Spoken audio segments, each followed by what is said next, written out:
You ask Tiger to solve. This deals with linear equations with one unknown. The final result is m equals 15/7. Let's solve it step by step.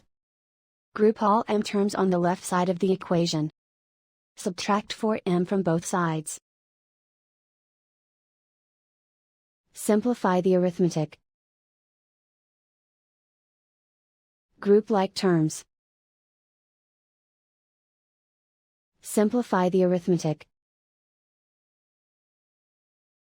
Isolate the m. Divide both sides by -7.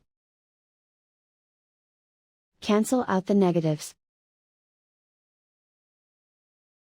Simplify the fraction. Cancel out the negatives. And so the final result is m equals 15/7.